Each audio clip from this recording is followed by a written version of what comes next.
Brought to you by the EveryDollar app. Start budgeting for free today.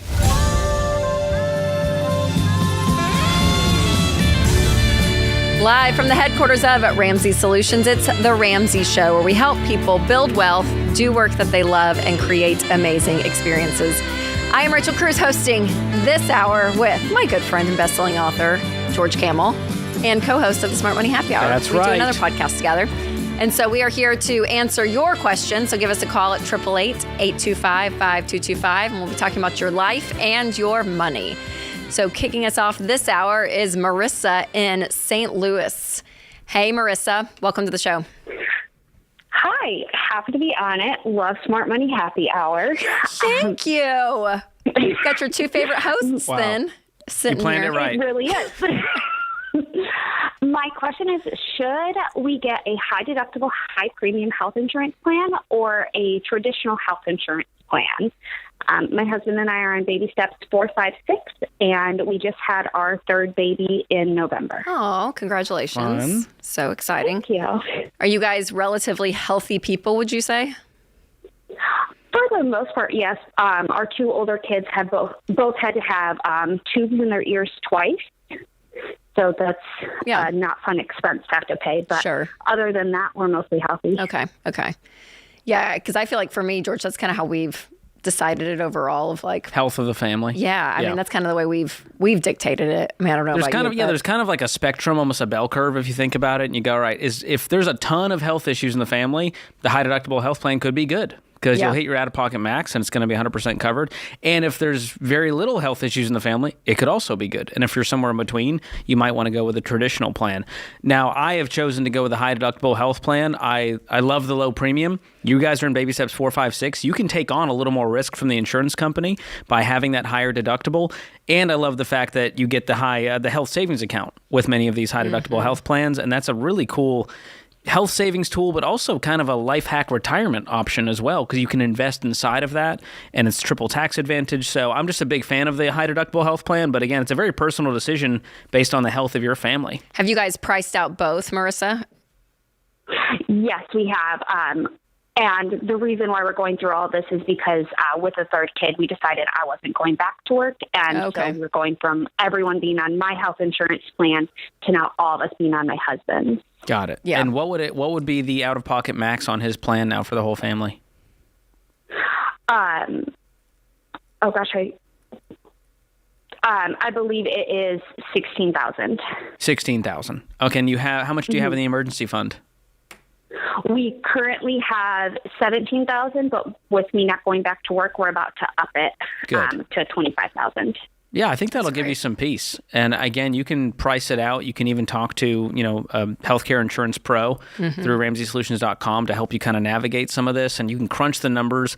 I personally wouldn't burn too many brain calories over it. You can kind of look at what you guys have spent on healthcare in the past, what the premiums are, what the deductibles are, the out-of-pocket max. Those are really the main things you want to look at to decide. But the main thing is you got good coverage. You know what the in-network care is, and you're not going outside of that. And do I have good care with the network S that I've chosen? And so when it comes to the Ramsey plan, I go, what's the cheapest option I can pay for that still covers my family? Because really you want for the big catastrophic stuff. That's right. The little ankle biter stuff, I'm like, whatever. Well, because, you got 3 kids, so you're going to be going, if you're going to go to the pediatrician during the winter, probably 1 or 2 times. But if you're getting, tubes and surgeries, that's where you want to go, all right, I want to know this is my max out of pocket. Yes, exactly. That gives me some peace knowing that's in the emergency fund. That's a worst case scenario. We're good to go. All right, let's go to Holly in San Antonio. Hey, Holly. Welcome to the show. Hey, thank you so much for having me. I appreciate it. Absolutely. How can we help? Well, I got started with you guys late. I am debt-free now with the exception of my mortgage. Oh, but great. I didn't start investing until about age 55. I'm 58 and a half now. I fully maxed out my Roth as much as I can. I have another a mutual fund investment that I put, my 15% in every month. But what I have is years ago I got into an annuity, and I had about $27,000 sitting there. I stopped contributing to that and started contributing more to my mutuals and the Roth and everything. Mm-hmm. My question is, if I pull it out early, so basically a year early, there's a 10% penalty on that.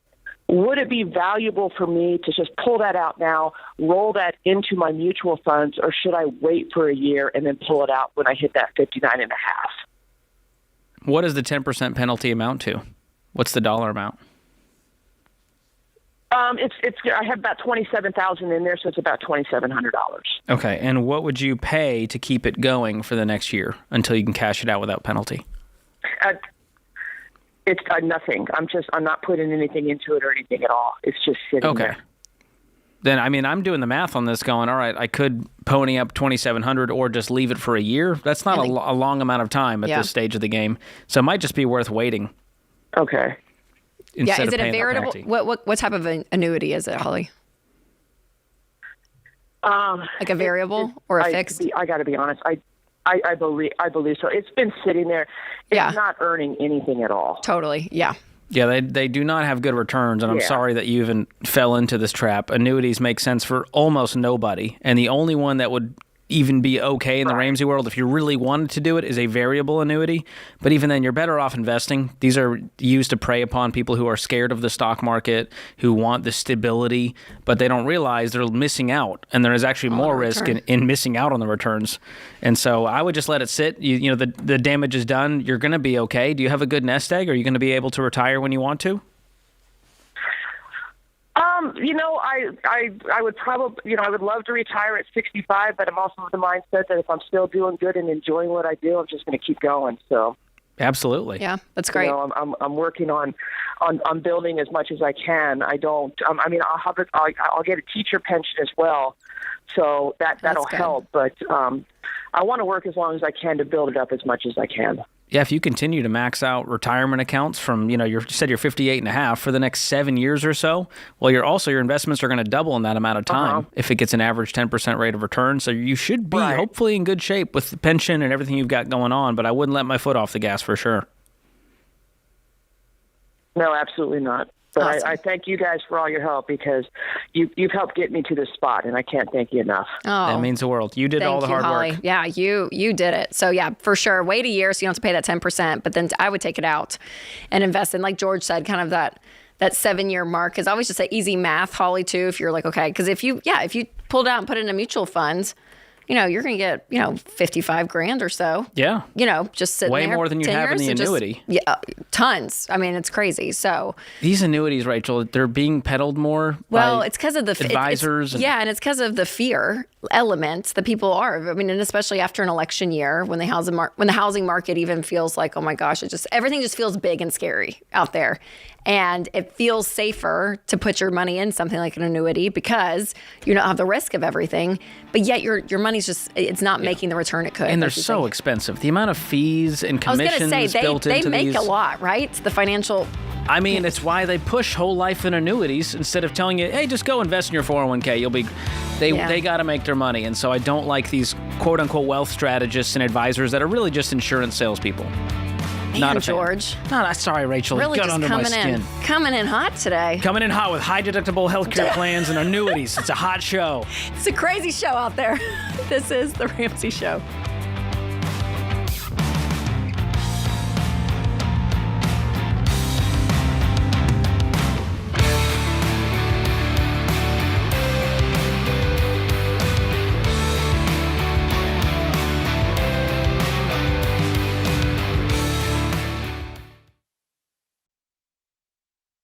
One of the first things I discovered working in the financial world is how absolutely devastating it is when the breadwinner of a family dies and there's too little life insurance or none at all. Grieving families are suddenly left behind, scrambling to pay bills and trying to make ends meet. I also discovered that there are a lot of rip-offs in the life insurance world, like that whole life crap posing as an investment opportunity. What you need is level term life insurance, usually 10 to 12 times your income, which is the smartest, most affordable way to protect your family. The key is finding an independent broker who represents a ton of companies and works for you, not for the insurance company. This is exactly what my friend Jeff Zander and his team at Zander Insurance are all about. They shop the term life companies to find you the best options, and they've been around for over 95 years. So they'll be there when you need them. Zander is the real deal. And that's why they've handled all my personal insurance for over 25 years. I trust them, and you can too. Visit Xander.com for instant online quotes, or for a more personal touch, give them a call at 800-356-4282.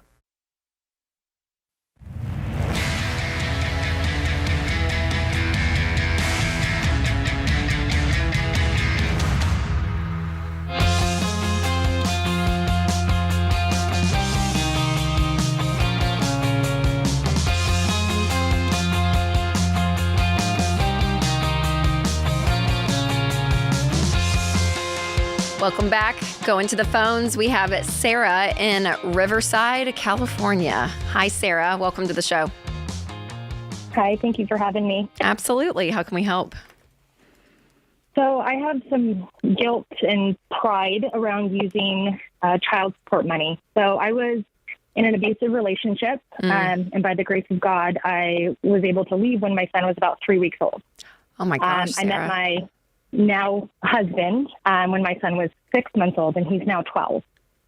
My husband and I had sat and talked and said, we don't want any money. We don't want anything. We want nothing to do with him. Well, the judge made the decision that it's not our choice and it's not our money. It's for our son. So we were just putting all that money in an account. We had some debt, and in 2021, I lost my job, and we needed 4 walls. So we dipped into that account. As of January of 2025, we are officially done with baby step 2. We are completely debt-free. Oh, congratulations. Thank you. It's very exciting. I'm really happy to be there. But I have about $4,000 from that child support money that we said we'd never use. And I'm wondering if I should just pay it back like a debt and just keep going like if we were on baby step 2, or the connotation of the child support money in the first place just kills me, and I don't know what to do about it. So this guilt, Sarah, I'm just double checking that the facts are correct. You didn't use this money immorally. It was more of a conviction that you personally had with it because of who it came from. And you just, the thought of using it just feels gross, and you had to use it at one point. But from a legal standpoint, you used it exactly how anyone else would use it, right? To help run the household, because you're taking care of a child, and that other parent is helping with that, correct? Exactly. Yeah. And what was the court order? How much and for how long? Originally it was until he was 18, and it was supposed to be $430. The only money that I've actually seen from that is the COVID money. I was able to get his COVID check. I didn't know that it was coming. My husband adopted our son when he was 4 years old. Everything finalized, so that's when the child support stopped. But there's so much arrears that, I will still randomly get like a $12 check. Okay, so it's check. over, essentially. You're not getting future payments. You just have this kind of savings sitting here, and you feel like, I don't want to touch this money because it feels weird. Yeah, how much is in that account? In the account right now is $2,000, and I used 4 of it. 4 of it. And what are you going to do with it eventually? Are you going to give it to him when he's 18? Or help pay for a car when he's 16, or college, or what do you think? That's what we were thinking, just a car or something like that. Like I said, my husband's been around since my son was 6 months old. So my son doesn't know. He doesn't know any different as of right now. And eventually we're going to tell him. We have to tell him, but we're just not there yet. He's not emotionally mature enough to be there yet. Sure. Okay. So what I'll speak to, I'll speak to the money side of it, Sarah, from the sense that, no, this is not a debt that you need to pay. You use the money essentially how the system works, and you use it exactly appropriately. And I know that doesn't sit well with you because of who it's coming from, and that totally makes sense to me.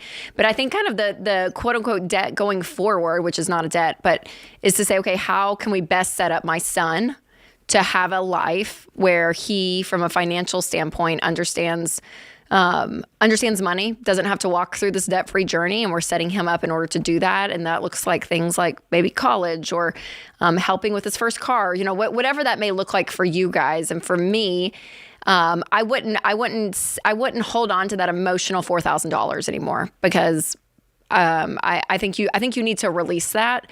But I think going forward, the motivation now is to pass a great legacy on to your son, right? Regardless of $4,000 or not. So I totally understand how that can feel like, oh my gosh, we use this money and it feels so gross and I hate it because he's a terrible person. But you guys were in a pinch at the time, and that's what that money's for, is to help take care of your son, and that's what you guys did. So I would let go of that, because emotionally, I think it is holding on to you so deeply. Yeah.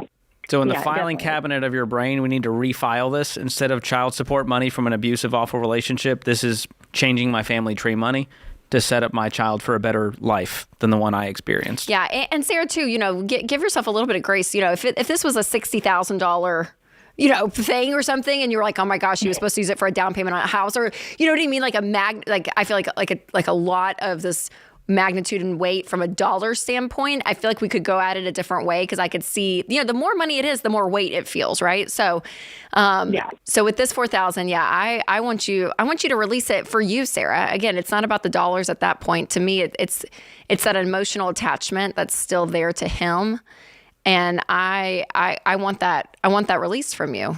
So. Whatever that looks like. Yeah, with your own work. I would have a goal for this money instead of letting it just sit there. It's only going to make, reopen the wound. So I would put it in a 529 plan for college. I would put it in a savings account for a car fund one day, because that day is going to come, and these things cost money, and it's part of the deal. And, there's a shared burden, because that person was a parent, and this is what the court ordered. And so it's hard to just say, release the guilt, Sarah, you're doing great. Mm-hmm. But that's the truth of it. Yeah. It's that hard, and it's that simple to just go, all right, it happened. That was the past, and I'm going to make a better future for my kid now. And it sounds like you guys are thriving, and this child is so lucky to have you two.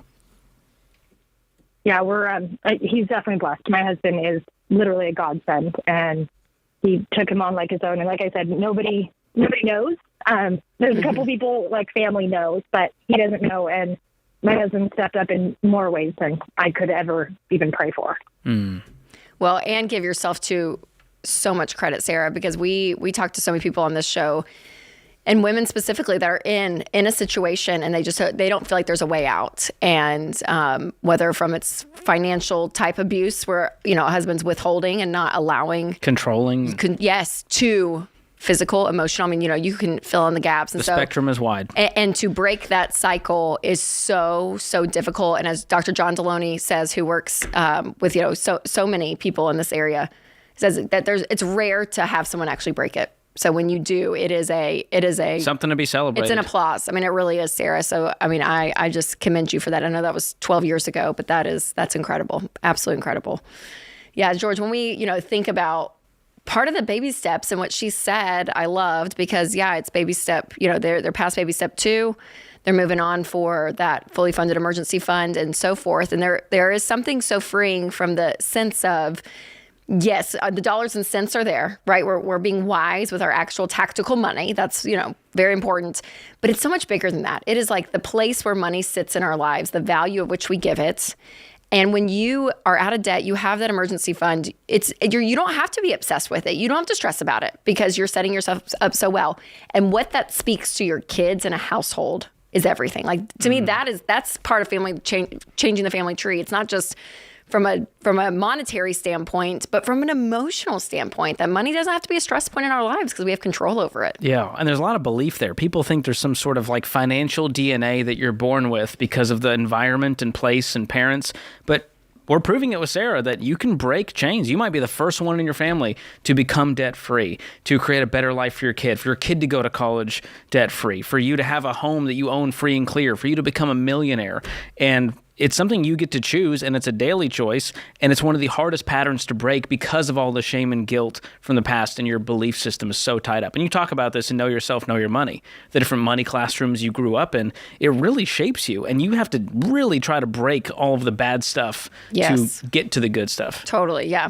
Yeah, and as parents, whatever you can do, we always say more is caught than taught, but from, again, that standpoint of money, we're going to get in control of our money, because yes, from a monetary standpoint, we need to know where our money's going. We want to be debt free. We want to start, investing and letting the math work for us, like all of that. but more importantly, realizing that money's a tool. It is a tool to create a life that you love. Like that's what it is. It is not good. It is not bad. It doesn't have morals. And so how can that lesson and where money is placed in your life and in your heart and your identity, what your kids see, that speaks louder than words. This is The Ramsey Show.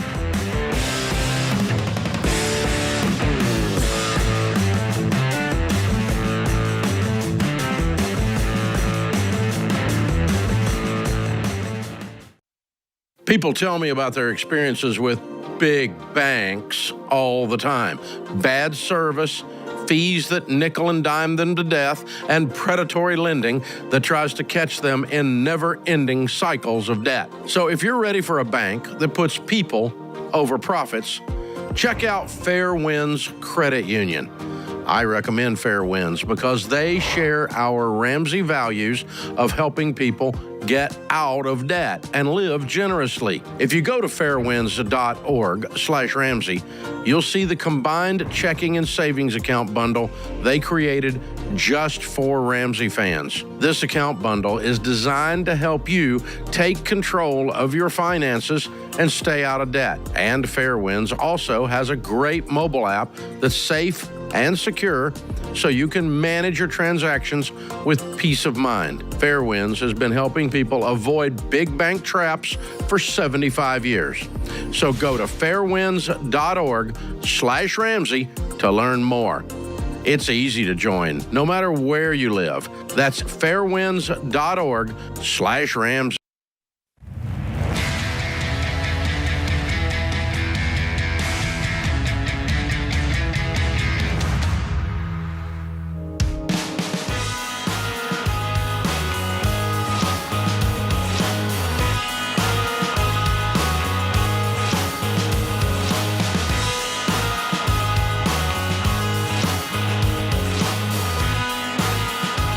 Investing can be one of the areas of money that can be very overwhelming and confusing, and it's not something that you're going to just know everything about that world in a 60-second Instagram reel. And so if you really want to dive in to understand how to do this part of your money well, how to invest well, and how to make sure that you don't make any mistakes when it comes to this, because that can be very costly, make sure to check out our Investing Essentials virtual event, and it's going to teach you everything you need to know on how to get started with investing and how to maximize your investments. So it's happening March 4th and 5th. Tickets start at $199, and it's hosted by Dave Ramsey and George Kamel. Don't call it a comeback. And you guys have done this event before, and it sold so well, and people loved it because you guys are really diving into the tactical side of investing and like, hey, what does this really look like? And it's everything from stocks and mutual funds to retirement to real estate. I mean, all even the areas beyond of the it. baby steps. Yeah. You know, we can only cover so much on this show, and we kind of go surface level. But in this event, it is 2.5 hours each night, taking your questions, deep diving on this, and Dave unpacking his actual real estate portfolio, how he analyzes investments. And so it's something he's never talked about on the show here, and people loved it last year. So we're bringing it back. Can't call it a comeback, but it is. Kind of like a comeback. So get your tickets today at RamseySolutions.com/events or click the link in the show notes if you're listening on podcast or YouTube. All right, let's go to the phones, and we have Zach in Albany, New York. Hi, Zach. Welcome to the show. Hey, guys. How are you? Thanks for having me on the show. Absolutely. How can we help? So my wife and I are having a debate. We're on baby steps 4, 5, and 6, and we're having a debate as to whether pay our house off or to buy a new vehicle. All right. So tell me about the car. What car do you want to replace? We want to replace her car. It's a smaller SUV, and it gets a little crammed with the baby seat in there, and we may be expecting a second one. So she would like to upgrade in vehicle, so we're not crammed into her car. Okay, so it's more of a convenience upgrade, if you will, not that the car is falling apart and we have to replace it. So not urgent, correct, but more just out of the convenience of Stupid of life. Question. Could you get like a slimmer baby seat and solve all of this? I don't know if they make those, but I guess I could look. Oh, they do. I've done my baby seat research, my friend. But anyways, let's talk more about this. What is that car going to cost that she wants?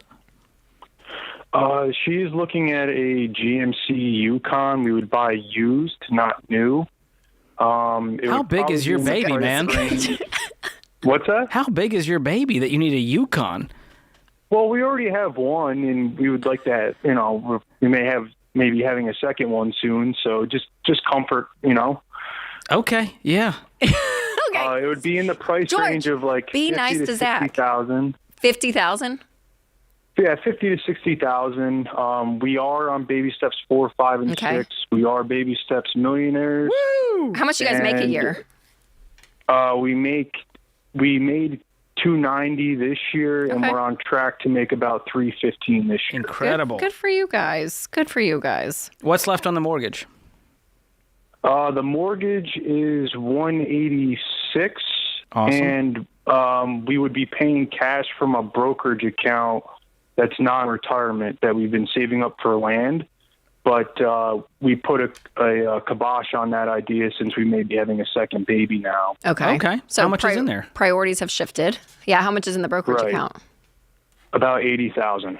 Okay. So either way, we're not going to pay off the house with this lump sum. But you're saying, should we take that 80 and put it toward the mortgage or toward the car? Correct. So my thought was I'm more of the saver. My wife's a little bit more of the spender. My thought was if we took the entire brokerage account, put it on the house, we could pay it off in about a year and a half, and then take the mortgage payment and everything else and save up for a car. Okay. Yes. I mean, so yeah, either way, Zach, let me say this. Routes A or B would work. Okay. So I always like to find, road C. Like, is there like a third option in there that feels good to both of you? Meaning you're running the numbers and the math. You're seeing, oh my gosh, if we put $80,000 towards this house, you're putting it towards the principal. Like you're seeing the math, like really, it's on your side majorly in that way, Zach. So that totally makes sense. So I'm just wondering if, you guys don't have a second kid. And I think what you both need to say, because you haven't really said it on this call, and I think I just need to hear it from you, that you guys do not need this car, that people function with 2 babies and Camrys all the time. And is it squished? Absolutely. But you guys would be okay. Can we say that out loud?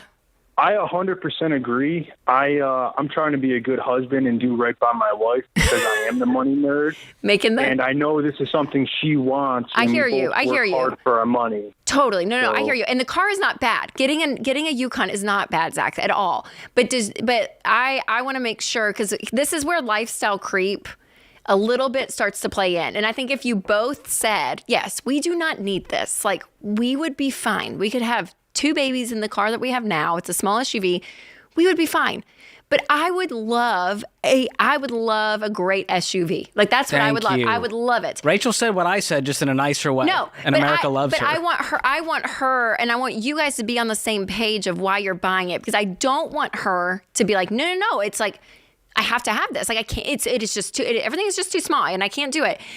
Because if that starts to be the mindset, what's going to end up happening again? It's lifestyle creep. Your life just starts. You spend more and more and more and more, and what we need versus what we want starts to really blur. So I think I would feel better if I knew, Zach, that both of you were like, yes, we do not need this car. We would like this car. Listen, Zach, I have a minivan. I would love a Yukon. I get it. Right. I would want one. I don't need one, but I would want one. So second caveat, she's not pregnant? Well, she is. We just haven't told anyone yet. Oh, we're the first. Oh my gosh. Such an honor. Okay, that Uncle changes George this. and Aunt Ray Ray, we are the first to know the news. Because it was kind of like, well, we might have one. Okay, well, might is different than she is pregnant. And so there is an actual timeline now of, all right, 9 months from now, we would want a bigger car. So here's and this is coming from Mr. Frugality, who was like, I'm going to pay off the house before I upgrade my car. Now, we didn't have a kid then, so it's different. But I'm going, hey, let's cash out the brokerage. We're going to pay some taxes on it. Let's buy her, set a budget, $50,000. We're going to get her a Yukon. Whatever's left, we're going to throw at the house. And then we're going to be gung-ho getting rid of this mortgage. Would that be a fair game plan?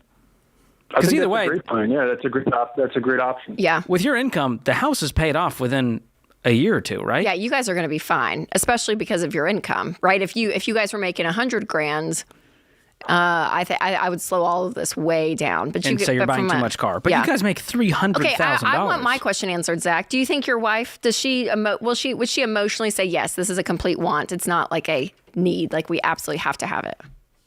She acknowledges that it is a complete want. Okay, that's great. And like we're both. I mean, I'm more of the saver, but we're both pretty frugal. Yeah. And so when she wants something, it's really not too often. And so I'm just trying to make that happen for her. Totally. No, I hear you. Yes, you're a great husband, Zach.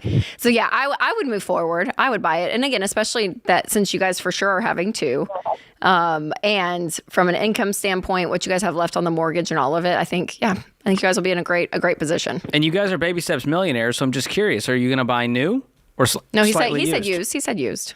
It would be certified pre-owned. Certified pre-owned. Okay. Lower mileage. Yeah. Good move. Good man. Let someone else take that first hit on depreciation. Yeah, you guys are doing it by the book. I'm proud of you guys. There's no wrong answer here, but I would defer to the pregnant woman because I'm scared of them. Me too. You don't want to mess with them, man. I'm just saying. It's a sensitive line there, huh? And this is a very similar situation because my wife wanted the bougie mom SUV, and it hurt my soul because I can do math, but life isn't math. She wanted the car. We saved up. We paid cash for it. And she loves it. And it's fine. And it was her dream. I don't need to ever make everything my dream. I will say, babies can make everything very emotional, though. So I'm glad that Zach's sticking to the facts and the numbers look great. So we learned permission to spend, Zach. A Yukon can hold 2 7-pound babies, at least. Bare minimum. Bare minimum. And congrats, Zach. We are fun. excited for you.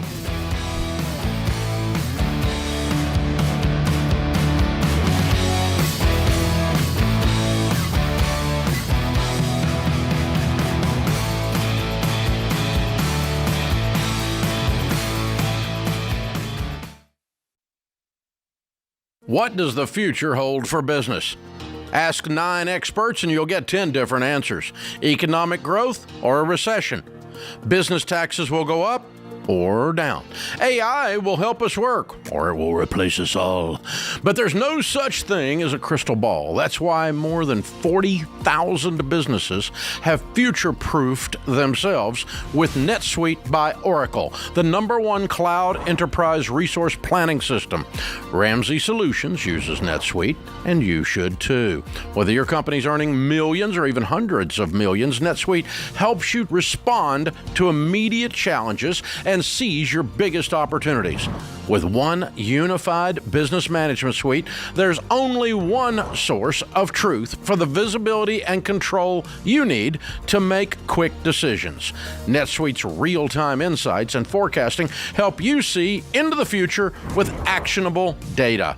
And when you're closing the books in days, not weeks, you can spend less time looking backward and more time focusing on what's next. And speaking of what's next, download the CFO's Guide to AI and Machine Learning at netsuite.com/Ramsey. It's free at netsuite.com/Ramsey.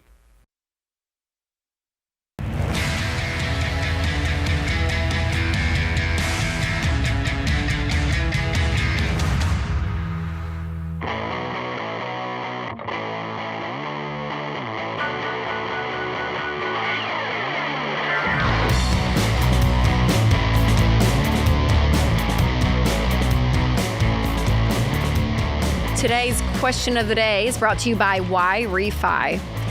If you are struggling with defaulted private student loans, YRefi offers a great solution to get you back on track. For a low fixed rate and more flexibility, go to YRefi.com/Ramsey today. That is the letter Y, REFY.com/Ramsey. May not be available in all states. Today's question comes from Alexis in Tennessee. We recently received credit cards in the mail for my son and daughter, who are both under the age of 12. When I showed them to my husband, he responded that he had taken them out in our children's names to help them establish a credit score before they became adults. We have followed your principles for years, so I was shocked that he did this without talking to me about it. How should I handle this situation? Ooh. This feels like there's a tinge of financial infidelity here. behind her back opened up credit cards in the kids' names? Yes, and not mention it. And the way that when you said, we've followed the principles for years, I'm assuming that means you guys are on the same page. You're talking about money. I mean, there's some couples that, they don't know what the other one's doing. But if you are following a level of Ramsey, then that means you are, connected and you're talking about money. So the fact that he didn't bring it up, that feels very off to me. Very off. Yeah. And the fact he opened up credit cards in your kids' names. Well, I'm guessing it's in his name and they got cards with their names on it as authorized users. Yeah, because if you take out a line of credit for a child, right? I mean, you... It's a trend because of these TikTok videos where they go, hey, parents, here's a life hack for you. Add your kids as authorized users and they can take your credit score when they're 18 and have great credit so they can go get some more debt. Yep. Well, what we've heard, too, is people calling the show saying, yeah, my parents took out debt in my name to build up a good credit score. And then they ended up destroyed the credit because they couldn't handle it. And so you're just like, oh, it's, yeah. And it gets to be a fine line, too, of identity theft. I'm like, if you're, you know what I mean? Like, it's kind of to a point of like, there was no consent here. I mean, yeah. So it's, I don't like it. I don't like playing the game. And so, yeah, but a lot of it is a TikTok trend. Yeah, we have an article here related to this. Parents are gaming their kids' credit scores, and it's around the same idea of stories of people who had their parents add them as authorized users. There's some horror stories in there. There's some explanation, but it says many are taking advantage of these tools. A 2019 poll commissioned by creditcards.com, that's perfect, 8% of roughly 1,500 American parents surveyed said that at least one of their minor children had a credit card, presumably through authorized usership, because kids under 18 can't get their own card. And TransUnion data showed that nearly 700,000 22 to 24-year-olds had authorized user accounts. Oh, dang, yeah. So, and here's the thing. I don't think these are terrible people. They're just well-meaning parents who have fallen for the system, who go, well, this is the path. They got to have the credit score because otherwise how are they going to rent an apartment and how are they going to travel? And they can't book airlines with that. And I'm going, have you ever tried a different route? You don't need to do all this gyration to live your financial life. Yes, there's so much more freedom, you guys, when you're not chasing the credit score. You can live life without a credit score. You can do everything you just said without a credit score. It is possible. You can even get a house through manual underwriting without a credit score. And so, yeah, I think like you said, it's good intentions, them going in saying, I'm going to try to set my kids up, but you're falling right into the system that gets so many people, millions of people stuck and in that wheel of debt. And it's like, it's not worth it. It's not worth playing the game. And then let alone having any level of risk for another human being of their financial well-being, that if you screw this up, it doesn't just hurt you, it's hurting your kids then at that point. I mean, so it's just, it's a mess. It is absolutely bonkers. And I cover this in my book, Breaking Free from Broke. I have a whole chapter on credit scores, a whole chapter on credit cards, and I unpack how to live life outside of the system. And it's not as complicated or as difficult as people would have you believe. Yes. In fact, it's way more peaceful. It's way more simple. I don't have 16 cards to manage to try to get the rotating cashback rewards. I have a debit card. And I use it, and it has my money on it. And when that money's gone, it is gone.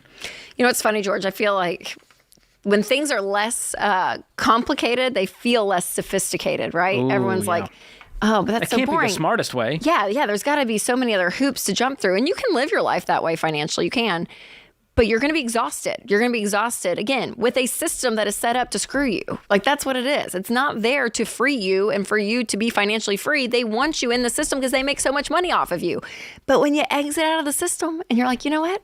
I'm going to live with a debit card, with cash. We're going to save up and pay for things. And we're not going to sit here and try to play the industry's games over and over and over and over and over and over. What is sophisticated is peace. It is. I'm like, there's just that level there it is so much worth it than the mental dance and gymnastics that you have to play. So here's the game. Here's a wild concept. What if as a parent you taught your kids how to manage money instead of managing debt? That's all a credit score is how well you've managed debt. Yeah. Doesn't reflect how much money you have in the bank, doesn't reflect your income. It just reflects your relationship with the lender. And so that's how I'm aiming with my kid. I'm going, they're going to look at people with credit scores and credit cards going, why are they doing all that work, Dad? And I'm like, I don't know, it's crazy. We've lost our minds. It's crazy out there. Oh, man. Yeah, parents don't take credit cards out. And don't be an authorized and don't user. Say you follow our principles for years while you still clearly have credit cards. You don't get to pick and choose. This isn't a buffet. This isn't a buffet. Get out of here. Get out of here. All right, let's go to Shane in St. Paul. Hi, Shane. Welcome to the show. Thanks, Rachel, for taking my call. How are you today? We are doing great. Glad you called in. How can we help? Thank you. Well, I'm a relatively new listener. We're on baby step number 2. And my question is, we have probably about $17,500 in credit card debt. Okay. And a couple of other small loans. And we have some money set aside. And I was wondering, is there any way that you can deviate from that snowball plan? Tell me. Why would you want to? What are the numbers you're seeing, Shane? 'Cause it usually comes down to numbers. Okay. Basically, the biggest one we have is we have a credit card with a high interest rate that has a balance of about $10,000. Okay. How much? What's the interest rate on that? It's like 18.5%, I think. Okay. And then we have another credit card with a balance of $7,500, and that interest rate is 9.9%. Mm-hmm. And then we have a kind of like a small home improvement loan with a balance of like $350 that we have to pay off. And then I have a work loan that I got through my work with 0% interest, and I have a balance of like $800 on that. Okay. And how much do you guys have saved? Well, we just got our taxes back, and so we have about $14,500. Amazing. Oh, my gosh. So the math doesn't matter that much because you've just knocked out all the debts but the last credit card. Yeah. In this scenario. Right. So I guess my question is, would it make sense to pay off the highest one, the $10,000 first, and then pay the 2 small loans, and then whatever is left pay on that last credit card? No. I mean, listen, if you're doing the math, I understand what you're saying because of the interest rate. And what we always talk about on this show, Shane, and what you're going to start to realize is that personal finance and winning with money is so much more about your behavior than it is about math. And so if we were all, chasing math, we wouldn't be in debt in the first place, right? So it's not a math problem. It really is us winning. And so the fact that you do have a bulk of money, which is absolutely amazing, what that does to me, that jump starts. I mean, tonight you could have that $800 paid off, that $350. I mean, those are just like ankle biters, right? You're just like, you just need to get in there and just get them done with. And then to pay off a $7,500 credit card in full and it be completely done, and knock the next debt down to probably around $6,000. All the way, $4,000. yes, that's right. That's right. The extra, have almost $6,000 to throw at the 10K debt. So you'd be down to about $4,000 left. So the 18% interest, the way you're going to attack this thing, it's not going to amount to much. Because you're not going to be in debt, Shane, that much longer. I mean, when you're looking from a math standpoint, you guys could take on extra jobs and get that paid off in 2 months. Yeah. You throw $1,000 a month at this thing, it's gone in 4 months. Yeah. So it's going to be so quick that the math at that point doesn't matter. But I'm excited for you. You said you're a new caller, so I'm so glad that you're joining in and using that refund for good instead of a vacation because you deserved it. Well done, Shane. Well done. Well, thanks to all the men and women in the booth making this show happen. George, thank you. Thanks to our great audience here in Nashville, Tennessee. And thank you, America. This is The Ramsey Show.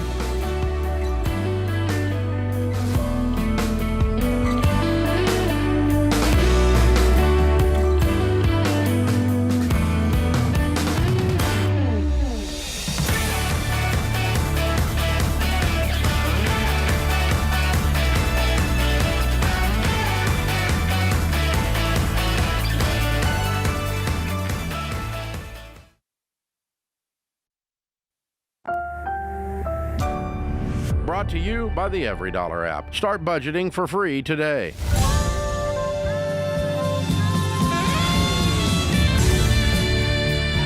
Live from Ramsey Solutions, it's The Ramsey Show, where we help people build wealth, do work that they love, and create amazing relationships. I am Rachel Cruze, hosting this hour with best-selling author and my co-host of Smart Money Happy Hour, George Kamel. And so give us a call at 888-825-5225, and we're answering your questions on life, money, relationships, the pursuit of happiness, anything and everything. So give us a call. To kick us off this hour, we have Jeff in Oklahoma City. Hi, Jeff. Welcome to the show. Hello. How are you today? We are doing great. How can we help? Well, my question is, we are looking to take what I would consider an extravagant vacation this summer. Ooh, my favorite thing in the world, Jeff. That is so call the right person. Exciting. She's gonna say yes. Well, then let's just get the yes and move on. Basically, kind of looking for confirmation that it's something that would be okay to do. So here's I'll tell you a little bit of the history, and then we'll get into the numbers. My wife and I were early to mid-40s. We've got 3 kids at home. One of them graduates next year, and we'll have to report to school sometime summer of next year for sports. So this is kind of the last year to be able to take a family vacation and have that oldest one go with us. All in, we're looking at like $9,200. It is 7 days. 2 days is travel. Okay. Mm-hmm. Oceanfront, all-inclusive resort, and going to the Caribbean. And about 4,000 of that 92 is flight. Oh yeah, it's so expensive. Getting out of the Midwest is horrible. Yeah, it's terrible. And that includes, vehicle rental when we get there, excursions, going out to eat a little bit, even though it is all inclusive, trying some of the local food. You've done your due diligence, Jeff. You've travel planned like no one else. You have detailed it out. Okay, so where are you guys financially? Do you guys have debt? Do you have savings? So I'll run through all the numbers here. Household income gross is $335 to $370, depending on bonuses, which happens every year. So probably closer to that $370 number. The only debt that we have is our house. We owe $273 on it. Purchased it in 2021, 3% fixed. Bought it for $370. Valuation is $620. How much in savings? IRA, we've got $396. They're just your normal cash savings, like emergency fund plus whatever else. So the emergency fund, we've got $53,600, which a 6-month emergency is $24,500. All right, Jeff. Savings account. If this was the voice, I'd hit the buzzer, I'd spin my chair, and select you. I want you to upgrade your room and spend a little bit more. And go on I'm a little miffed. You're only spending $9,000 now. I know. Go upgrade you and your wife to first class. Spend a little more, Jeff. I'm not kidding. Like, you are 100% okay. And if anything, you got some wiggle room, Jeff. I mean, yeah, okay, that was fun. And your IRA, $396,000 is what you said. What do you guys have in your 401k? So in the E-Trade account, we've got $27,500. 401k is horrible, but we're now putting 15% in, so it'll be caught up very quickly. $246 between the both of us. And then outside of the emergency fund of $53,600, just in another savings account, we've got $53,000. And then, around $15,000 in the bank account. I've lost track of how much money you guys have. You have that much. You're doing great. Is your wife the same way as you? Does she have fun? Do y'all have fun? We've got 3 kids, so yeah, so we're always chasing them around. Sure. But, I'm messing with you, Jeff. I'm messing with you. Yes. We don't live extravagant or anything. Vehicles are paid off. They are, a few years older, but there's no sense in buying a new vehicle when you can get one a few years older that's low miles for half the cost. So, Jeff, you're a jewel of a human being. You're my spirit animal, Jeff. I appreciate you. George wants to be you when he grows up. Is basically Can't wait. That's a good 7 years from now. This is what I have to look forward to. My wife convincing me we should go on a cruise. I'd much rather have more than $246 in the 401k. Jeff, I think y'all are gonna. Yeah, I think you will be totally fine, and I'm really excited for you, Jeff. I've talked about this a lot on the show because I think it was like one of these moments that I heard this and I thought, that is so good. Arthur Brooks talks about there's 5 things you can do with money. 4 will actually buy you happiness. Like, your brain scientifically has a level of happiness in it. 1 thing you can do with money that has no happiness. The first one is to give, be generous. You actually can buy some happiness doing that. Saving actually creates a level of happiness because there's progress being made. And in our psychology, it's good for us to see progress. There's one about buying your time back. So having someone mow the lawn, right? And you use that time to go. We do that. Hang with a friend. And then the fourth one, Jeff, you ready? The fourth way to literally buy happiness is to buy experiences with the people you love. So that can be a great dinner out. That can be a vacation. So I'm saying and then the fifth thing that does not buy happiness is buying stuff. You get a temporary hit and then no long-term happiness through that. So you are doing this very wisely. And this is something that we always say you want to give, you want to save, you want to spend. And this is your spend. And I want you to spend it in this way because I think it's going to be such a fun week for you and your family. And yes, you have our full permission. And you have my permission to upgrade you and your wife to first class. So just take that. Take that little nugget. So tell your wife, Rachel said we could. And then when you get back from the trip, everyone gets $1,000 shopping spree. Stop. No. There we go. Stop. No, because then you're buying stuff, George. He's not going to get happiness doing that. I'm just saying. I feel like the kids would really like you for that. Yeah, no, it's great. Well, the kids, I will say the kids do not want for anything, but they also have got reasonable expectations as well because we've tried to, raise them to not want what everybody else has. So good. You've raised some great kids. I'm just surprised they want to go on vacation with you guys at this stage of their life. That's the best part. That you raise kids who like you. Yeah.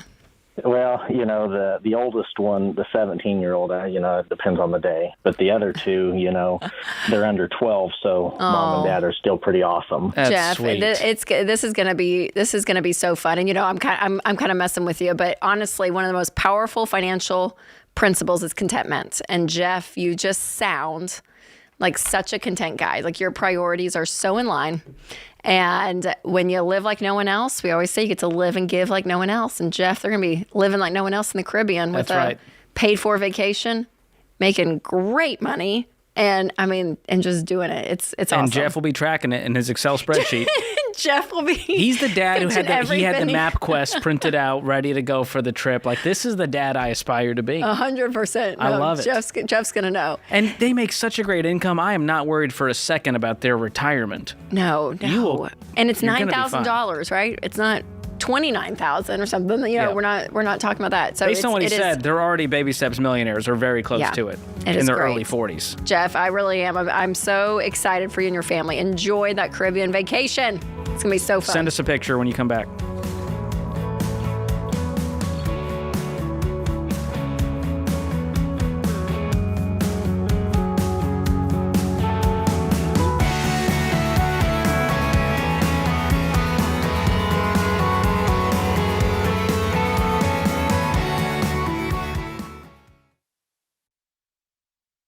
Have you gotten one of those texts recently claiming to be the USPS with some sketchy link to update your address?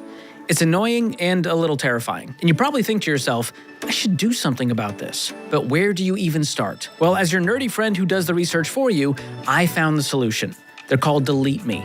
And here's the reason they come in the clutch. The internet is packed with data brokers, which are these shady companies whose sole purpose is to collect your personal info and sell it for a profit. Enter Delete Me. Delete Me swoops in, finds your info on these sites, and removes it on your behalf. They even send you a report with all the details.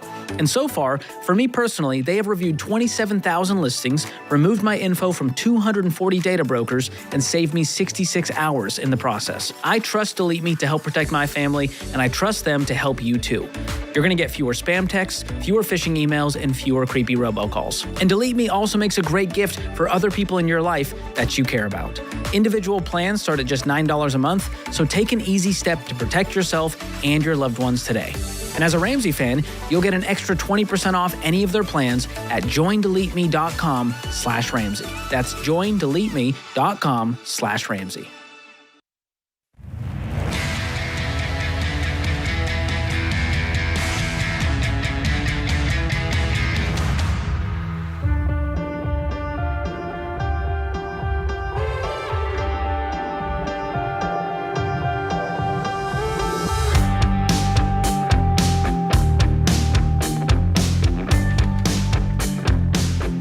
Well, if you are a business owner or you know someone who is, you know that running a business is hard. It's a lot of work. A lot of energy goes into that. And as you look back at the challenges that, you face when it comes to building a business the right way, Dave Ramsey really kind of took a moment and said, yeah, I've been through this journey, and I want to put some of these principles and what I've learned about building a business into a book. And so he has a new book out. It's called Build a Business You Love. You can pre-order it now for $29.99 and get over $315 of free bonus items. Heck yeah. My gosh, which is early access to the ebook, an enhanced audiobook, and instant access to the Entree Leadership Hiring Playbook. So you can order today at RamseySolutions.com/store, or if you're watching on YouTube or listening on podcasts, we'll put the link down in the description. All right, let's go to Claire in San Diego. Hi, Claire. Welcome to the show. Hi, guys. Thank you for having me on. Absolutely. How can we help? So my question is surrounding dating and finances. I'm kind of looking for advice you have on dating debt and things to think about for the future. I have a boyfriend who's a little older than me. He has a really stable job. He lives down here in San Diego, and we've been talking about moving forward in our relationship. Everything's really good. All our values align. Our faith aligns. There's really good companionship. But it's come out that he has about $70K in debt. And just the background that I come from, I'm not sure how comfortable I am committing to taking on that debt with some of the habits I've seen. He wants to be in a better place with his finances, but he does like to shop and go out and do a lot of things. And he's put about 4 years to be able to pay off that debt, but I feel like it could maybe be a little sooner. I'm not sure if I have the full picture. So I'm wondering what kind of questions would be good to bring into a conversation, what things to look for, what actions need to be taken, or any advice you guys have. All right. It's a great question. Do you, this 70,000, do you feel like he hid that in any way and has just come out recently? Or was it a sense that you guys just kind of started talking about the subject and he just happened to say, oh yeah, and I have debt, 70,000 worth. Was it more just, was it more secretive or was it, no, we just ended up talking about the subject and then he told me? No, it was more talking about the subject. He had told me earlier in our dating relationship, and just the timing of it, I didn't pry for numbers or anything. So now that we've been talking a little more seriously, Gotcha. I'm prying for numbers. And it's around $50K of student loans and then about 20 to 30 in car payments. Okay. I always think when it comes to relationships and debt, it's not always the debt that scares me. I mean, if you guys ended up going long term, yeah, you would be helping pay the $70,000 off for sure if you guys got married.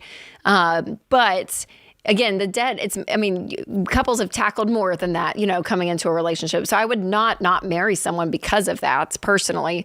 Okay. But it's more the value system, kind of what you were speaking about earlier, that can raise some red flags. So I'm trying to get Claire from you, because knowing that opposites attract, and that is so normal. Okay, so Winston would probably describe me the way you described him, that she likes to shop and she likes to spend money, and Winston would save till the day is long, and that's all, and so there's going to be savers, there's going to be spenders, there's going to be the person in the relationship that loves knowing every single number of everything, and they have Excel sheets and they have the EveryDollar app, and they're doing everything possible, where the other one's like, oh yeah, we're on track, we're good, I don't need to know every single little detail. That's the free spirit. So there is going to be a give and take and a personality tendency with money. So I'm trying to get a check from you. Is it just a different tendency and he just spends because he probably is more of a spender, or do you feel like, no, it's bigger than that? Like there's a problem, there's an issue here. And that's what I'm trying to gauge from you. What do you think? I think that's what I'm trying to figure out. I come from a family that's all savers, so I feel like I haven't really experienced the opposite of that. Yep. I feel like it's a little bit sometimes like, oh, that little instant gratification of I just got this little knick-knack, but then sometimes it's experiences. Dating, he's taken me out to do some really fun things as well, so he has value on both of those things, and I'm just trying to figure out from him in a way that's healthy. Yeah, totally. Healthy for a dating relationship, what that habit is. Yeah, for sure. So I think some questions I would ask is that value standpoint that you don't want to be having someone that's going into debt to do these things, right? That you want the baselines covered, and that's, you know, a level of wisdom and, you know, being out of debt, having an emergency fund, having savings, like all of that.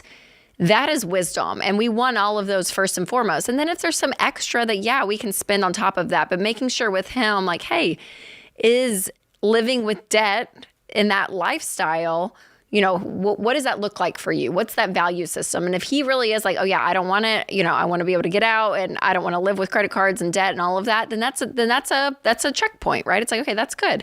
And then you can even ask them, because all spenders, I think, understanding our motivation, or I would say savers too, understanding the motivation of why you do things gets to the heart of it. And so the motivation in that, and for spenders, you know, sometimes the motivation is fine. And it's like, yeah, it's just kind of a thing I wanted. I saved up. I have the cash for it. I'm not under some illusion that this purchase is somehow going to make me happy for the rest of my life. You know, I'm not bought into this illusion of marketing and all of that. Like, I just wanted the thing and it's great. But then sometimes, Claire, you know, as a spender, and I can speak for myself, I ask my question a lot of, okay, Rachel, why are you buying this? And if I can be as honest as possible, it's like, I'm kind of bored and I want some excitement and that's why I'm doing it. Or I always ask myself, if nobody sees this purchase, do I still want it? How much of my motivation of having and buying something is for other people and not even myself, right? So getting to more the heart of the why behind it, I think may help you see either, oh yeah, that gives me some peace. If he can have a level of awareness of why, because the way we spend our money always is going to tell a story about ourselves, right? So understanding that, or maybe Claire, you find out some things and you're like, ugh, that feels like a slippery slope, right? So I think through some of those conversations will be interesting, but I will say for you, it's going to be a little bit difficult. So give him some grace, because you are coming from, like you said, you're a saver. You were raised by savers, and you're like, I don't even know what this alien, which is a spender, looks like. Like, how do they function, and are they okay? I mean, so give them some grace there. But I think have some discernment around it, I think is important. Would he be willing to go through Financial Peace University with you and go, hey, I understand, like, I grew up in a different context. I have, you know, I grew up learning about how to manage money. It may be something he just didn't have. And if he's willing to learn and willing to get on a plan, that's a green flag. But if he goes, nah, I'm good, I'm going to do my thing, that would be a red flag to pause moving forward in this relationship. Okay, yeah. I brought it up once and it was not brushed off. It was like, oh yeah, that would be cool. So maybe it's something I bring back up. Okay. Yeah. How much? Do you know how much he makes? He makes about $140 a year. Okay, so he makes great money, which tells me... In San Diego, though. In San Diego, it doesn't go as far. I was just wondering, like, is this on fire? Money, does he need to get rid of the car yesterday? You know, what has he sort of had any sense of urgency when you talk to him? He has 2 cars. No, he has 2 cars. His family history doesn't seem crazy great with money, from what I've seen. Yeah. It's kind of like a little bit of living in excess and you don't really have the means to do so. Yes. Yeah. That's a good observation. I feel like he's just kind of doing what he sees and what he knows. Yeah. To him on that. The second car, he's said in the past that it's something he could easily sell if he wanted to and not have to make the car payment. He has 2 car payments and one of, like, it's just kind of toys for him. Exactly. And one's paid off, one's not. Yeah. Okay. But the second one's just a toy. I mean, again, I'm not trying to defend him by any means, because, again, it could just be a mess, Claire, and you may be like, oh, my gosh. But, you know, like you said, he may be just doing what he has seen and doesn't know a difference. So then another, you know, bucket I would put, not to vilify his family by any means, but to be like, hey, what are things that your family does with money that you like? And what are things that you don't like, you know, and ask some open-ended questions, and then seek his humility. Is he willing to learn and do something different? If he's stubborn in something in a way, you know, again, that's more of the yellow-red flag. So there's some digging there. But just because he's a spender, Claire. I hope he's willing to change, because Claire is worth it. She is. You are worth it, Claire. This is The Ramsey Show.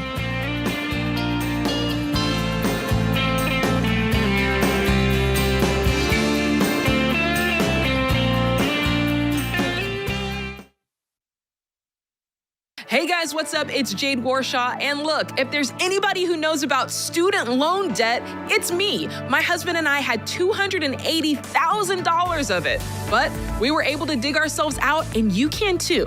If your student loan payment and interest rate are burying you, refinancing could be the solution. Now, I recommend contacting my friends at Laurel Road today. Through their online application, you can get an initial rate quote in less than 5 minutes. And if you have a more complex situation, you can schedule 30 minutes to talk to an actual human being. Thank goodness. Laurel Road makes it simple. There are no fees involved, and you could save thousands over the life of your loan. Remember, you should only refinance if it makes sense in your situation. So, if you're looking for a low rate or a shorter term so that you can pay off these student loans fast, talk to my friends at Laurel Road about their competitive interest rates and how you could actually get a lower rate by signing up for autopay. Listen, nobody's coming to save you from your student loan debt. If you want it gone, you can't mess around. Go to laurelroad.com/Ramsey to find out more about student loan refinancing. Again, that's laurelroad.com/Ramsey.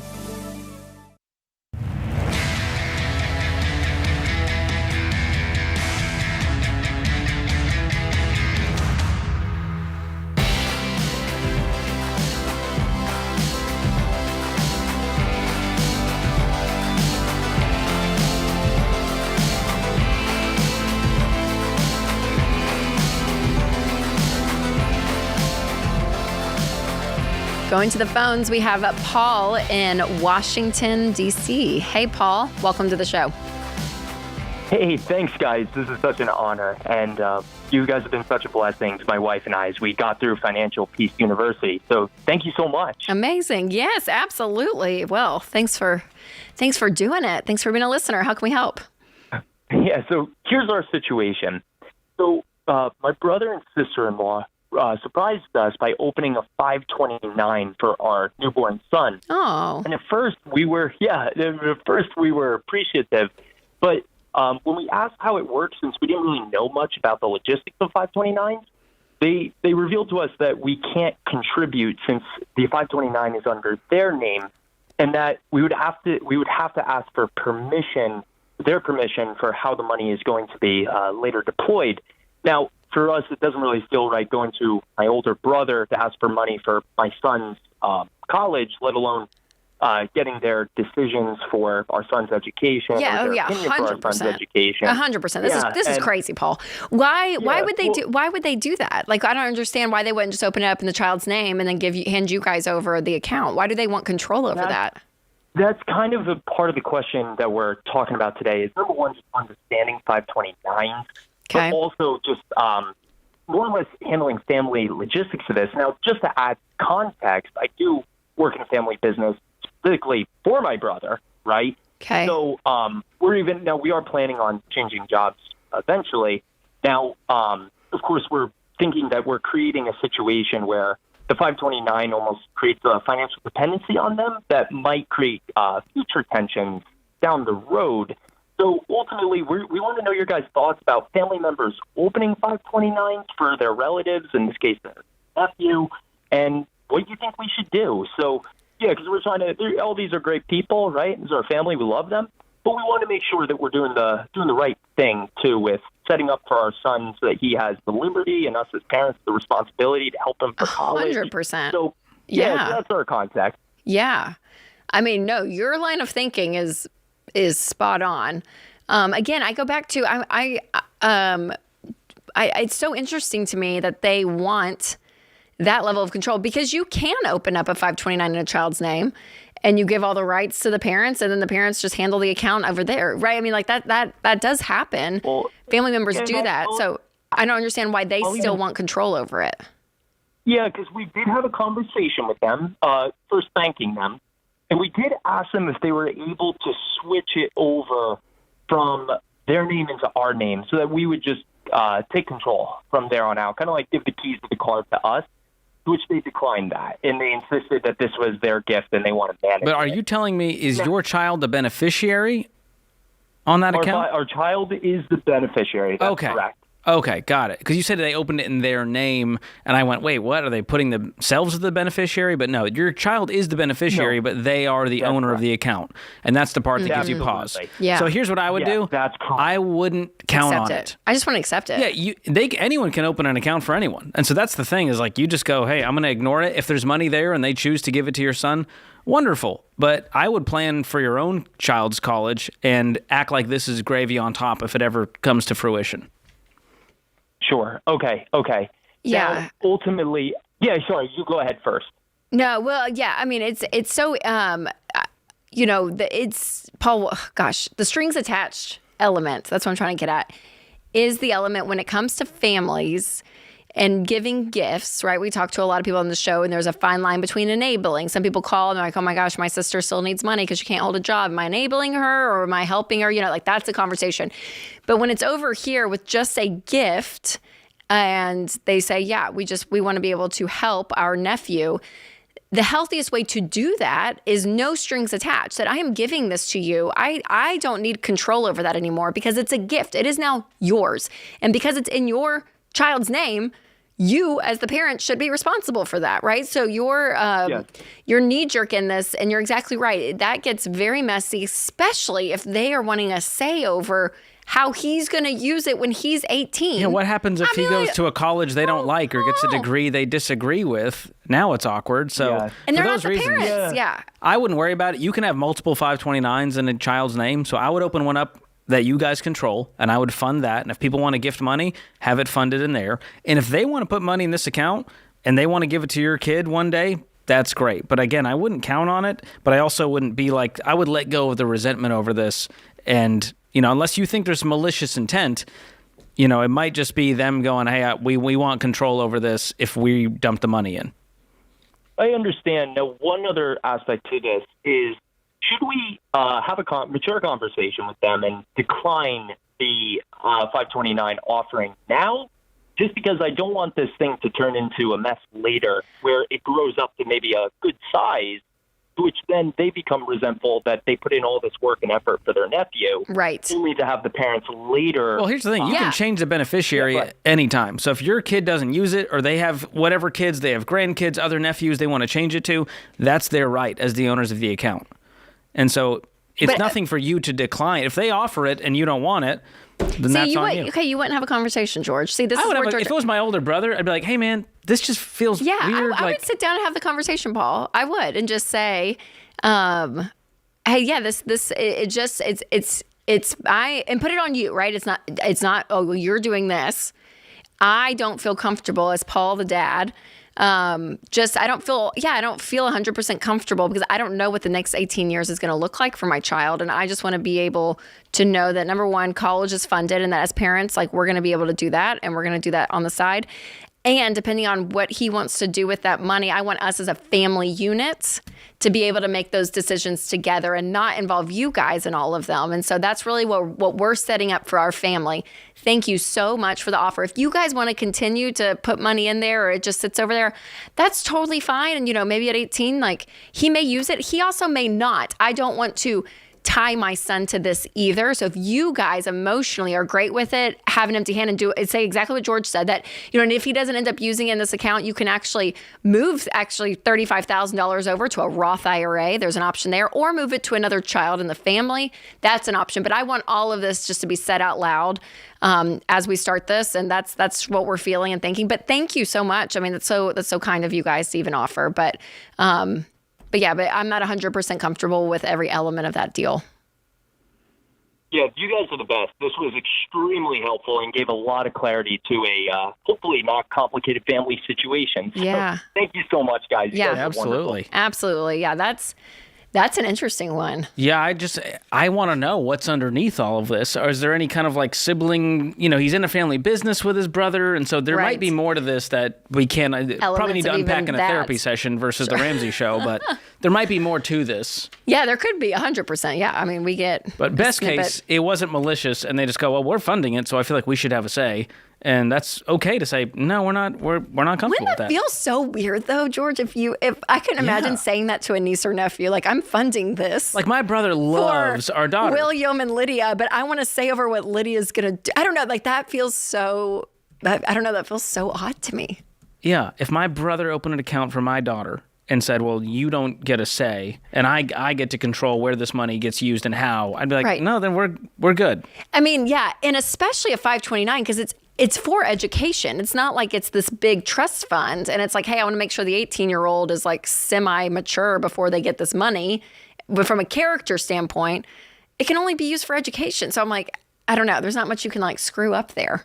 Yeah. Unless Paul's, I'm kidding, Paul. I was going to say, unless the brother is like, oh, Uncle Paul, he's not good with money, but I think you are, Paul. So I just want to trust you in that. We need the brother online to go, well, if he's going to go to a liberal arts college. I'm not going to give you We should start a new show, the Family Conflict Show. Hey, Paul, we got your brother on the line. That would be amazing.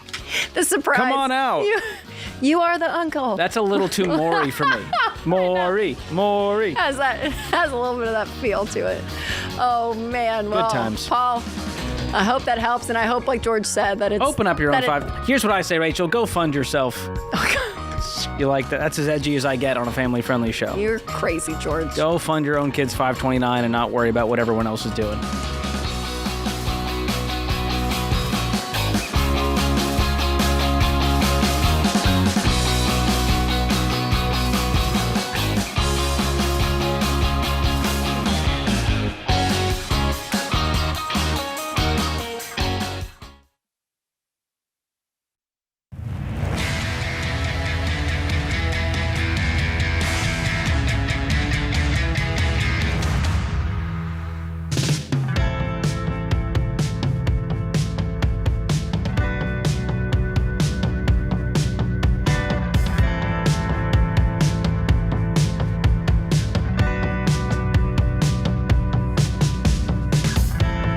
All right, let's go to Savannah, Georgia, and we've got Blake on the line.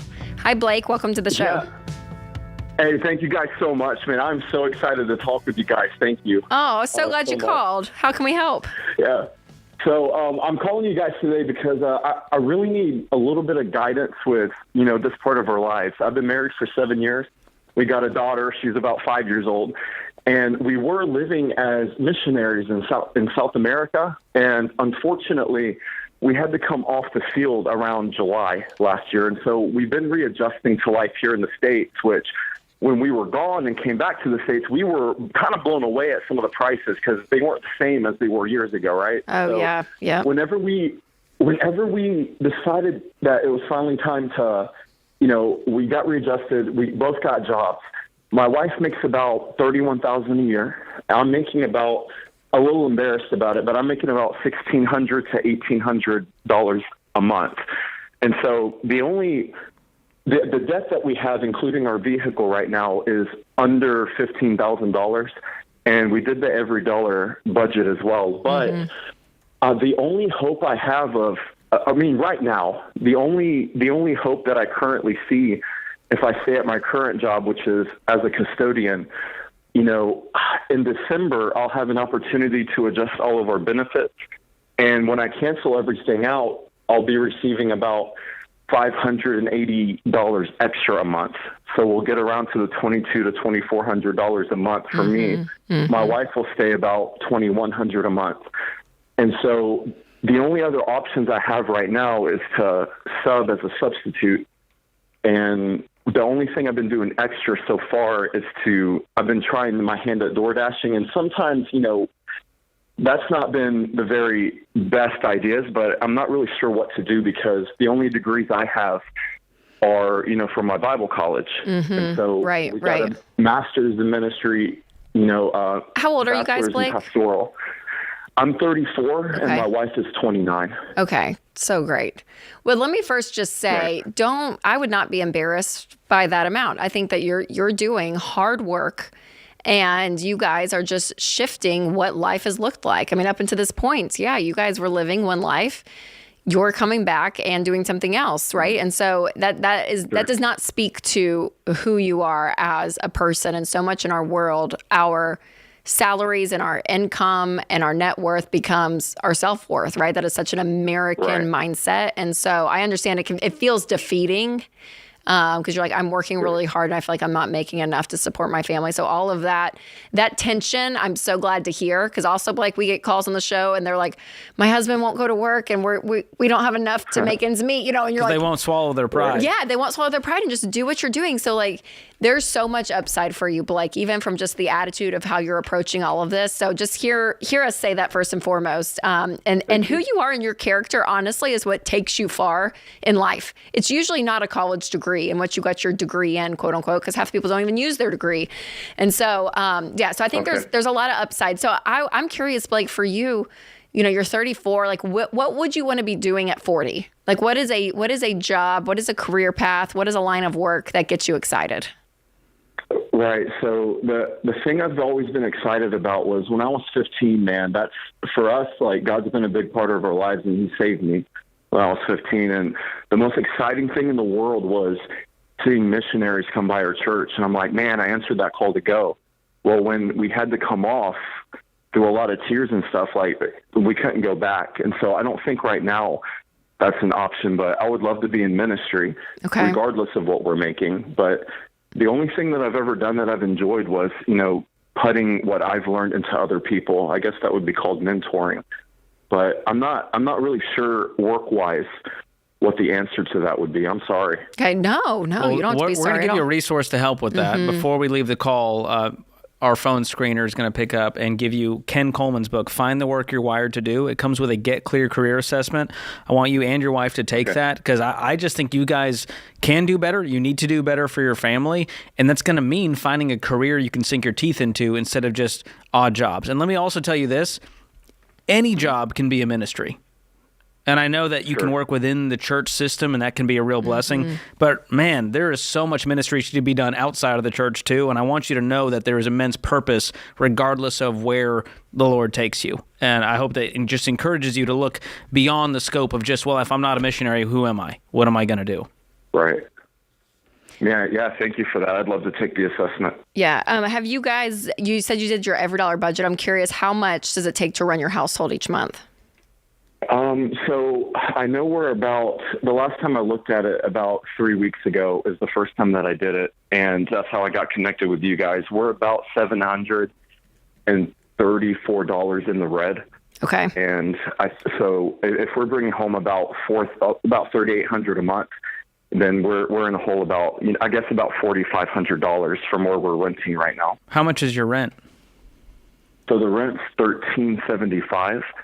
And this was the cheapest thing we could find in our area. Yeah, I mean, that's not expensive. Yeah. So I'm curious, Blake, is there anything in the area that for the meantime that instead of trying to pair, because you could pair 2 or 3 side hustles together, it's just going to be exhausting and that's not sustainable long term. So I'm just wondering, from your primary income, is there anything out there that's paying, because right now you're making what, 27? You're making $20K a year right now, which is about $10 an hour. After taxes. Yes, sir. So I'm wondering, anything working at Walmart, you're going to make more than that. I mean, but is there anything in your area that you're able to make 40, 50 grand?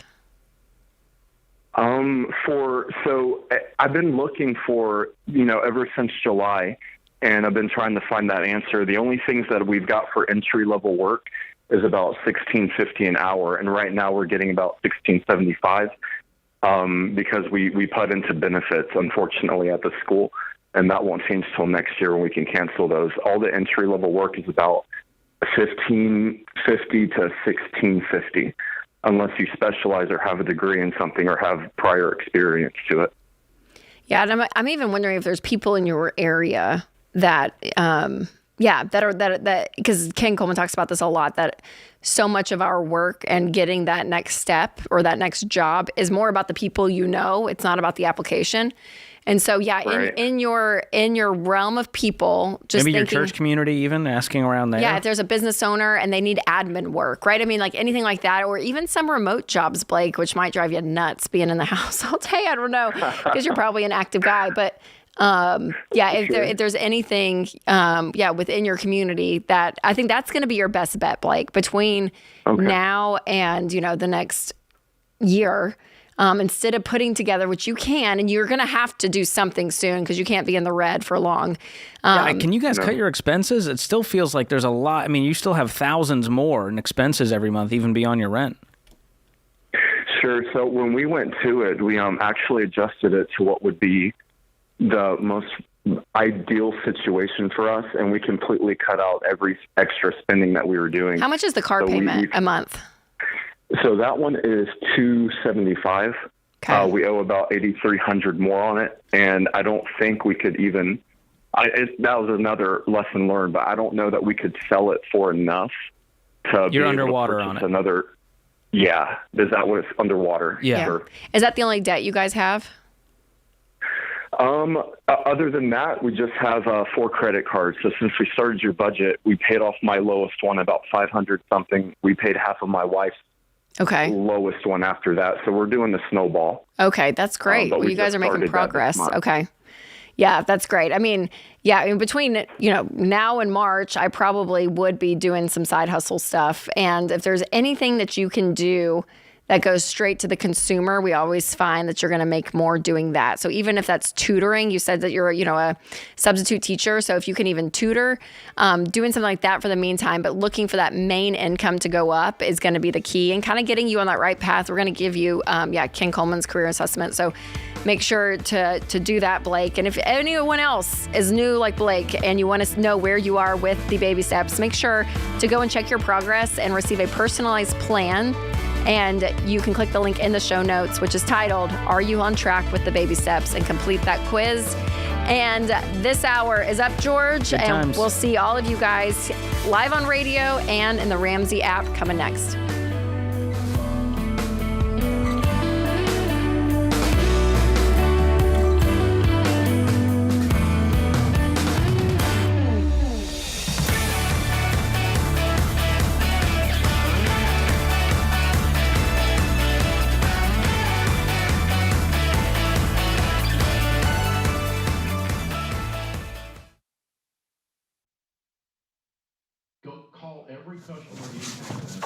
Hey, what are you still doing here? You know the rest of the show's happening on the Ramsey Network app, right? So you got to jump over there to continue watching. You can download it for free. Just go to your app store, type in Ramsey Network. It's completely free, and I'll drop a link in the show notes to make it easy for you. So if you're watching on the app, you're in luck. But if you're watching anywhere else, this show is over for you. So jump onto the app and let the fun continue. All right. Go on now. Don't make it weird. Okay, I got nowhere to go, so you need to go. Okay, bye-bye now. All right, it's getting weird over there, guys. What do we do?